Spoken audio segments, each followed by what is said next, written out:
po inyong training?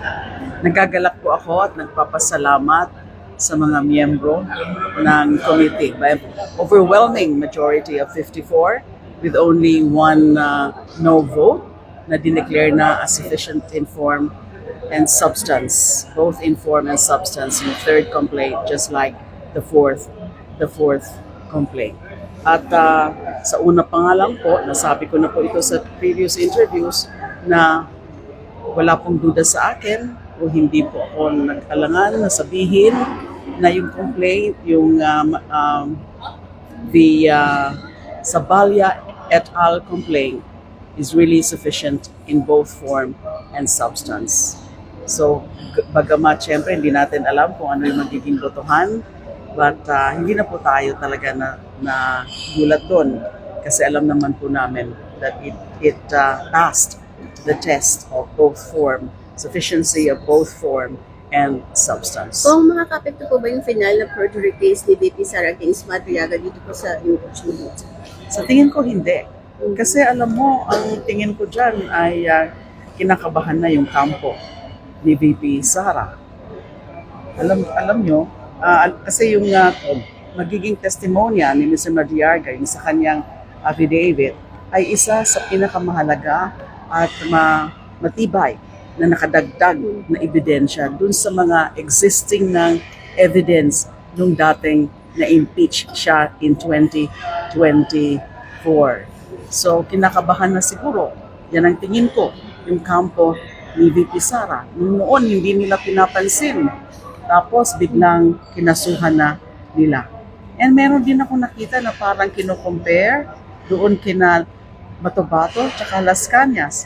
Well, tama po na i-compare kina Matobato at Las Cañas. Pareho po sila. Lahat po sila nagsasabi ng totoo. So, sila ho ay mga tinatawag na mga insiders.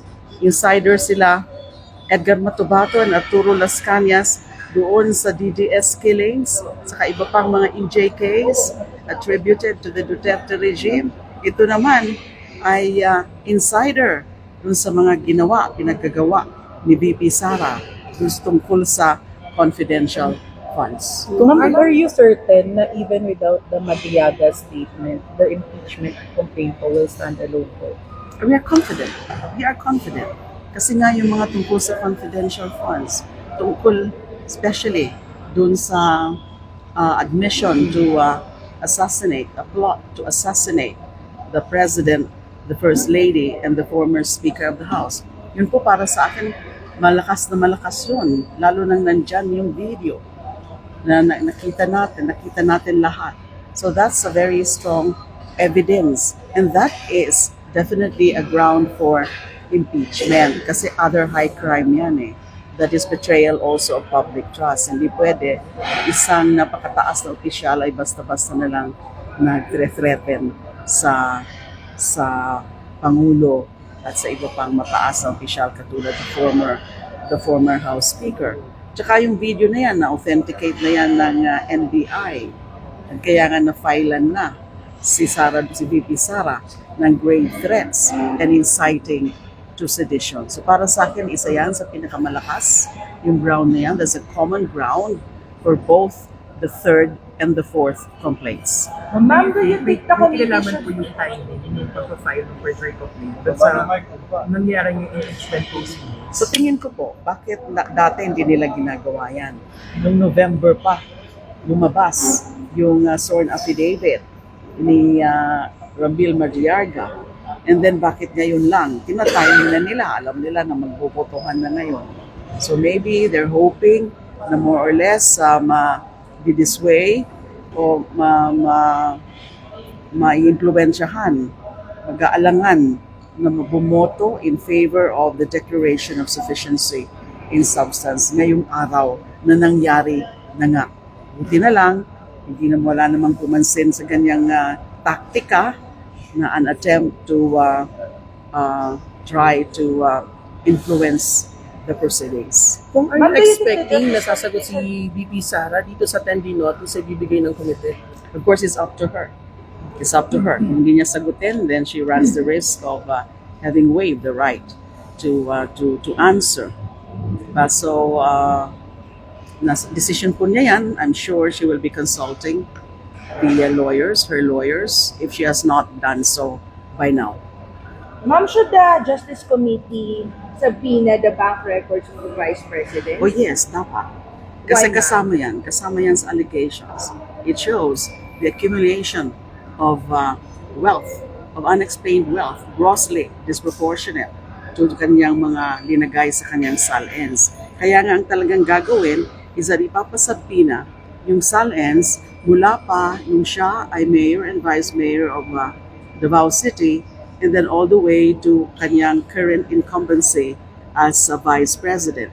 So, ganun din sa bank records para makita yung unexplained wealth. Na may mga, meron na pong mga ibang mga pinakita dyan. Si former Senator Sonny Trillanes, so naging hearing noon sa Quadcom. So, susundan lang po yun. Now, we can actually, and the committee would be well within its powers to direct the submission of the bank records. An impeachment proceeding, a committee of the House can do that, to subpoena those bank records para makita talaga yung mga milyon-milyon na mga nandyan sa kanyang bank accounts. Either ang mga bank accounts na joint with her father, joint with her husband. So, makikita po natin yan. Ma'am, regardless of her answer, dapat isubpoena yung bank records. Would that be correct? Regardless kung paano niya sasagutin dun sa answer niya, Oh yes, dapat isubpoena. yes. Dapat. Ma'am, yung sa ano lang po, kayo po yung bagong Senior Deputy Minority Leader. What happened po while parang ang mangyayari po ba kay Congressman Erice, Deputy Minority Leader pa rin po ba siya? Well, Hindi lang senior. hindi ko po alam if he is a deputy or he would be a deputy minority now that he has been replaced as senior deputy minority leader. At gusto ko rin pong linawin na actually na heads up ako nung umaga, yesterday morning, nung tungkol dyan nga sa papalitan na si Congressman Erice as senior deputy minority leader. So that was in the morning. So na-heads up ako na mangyayari nga daw yon na in the afternoon ay mag-erase na yan ni minority leader. So that means that's before the yung nangyari kahapon sa hearings ng Committee on Suffrage and Electoral Reforms tungkol sa anti-political dynasty bill. Ma'am, were you Yung informed remarks of niya, any reason? Marcos prompted that resolution. Well, as I said, yung na-heads up nga po ako nung umaga pa lang na ganun nga ang magiging hakbang ni Minority Leader during yesterday during the session. And Congressman Erice uttered those remarks about the president in the course of the hearing ng electoral reforms and suffrage. So, since may dati ng plano na i-move na about the replacement in the afternoon, so hindi yan ang pwedeng sabihin natin na proximate cause of the action in replacing him as senior deputy minority leader. So Thank you were you. not told of the reason, ma'am? No, it was not really clear to me, although I understand. Nung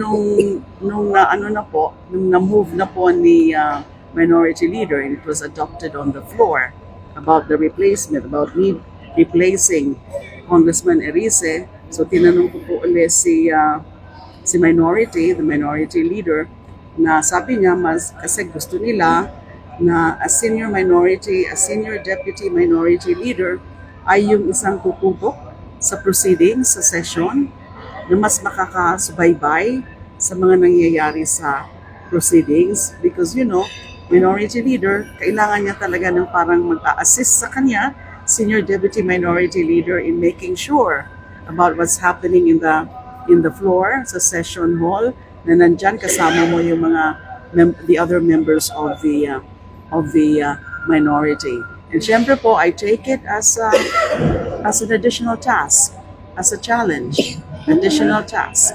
Yes. Wala pong consultation with the minority bloc I think about there the was. change? There was a consultation Pero hindi by po the ba minority nagagawa- leader. Hindi po ba nagagawa ni Congressman Eliseo pag-ito sa floor? Kaya po siya tinanggal? I mean po. Hindi po ba nagagawa ni Congressman Eliseo pagtutok doon po sa floor? No, they're not really saying it. But yun kasi ang sinabi sa akin na now that I'm the senior minority deputy leader, and then the minority leader expects na mas may tututok sa mga kaganapan sa session along with the other members of the minority.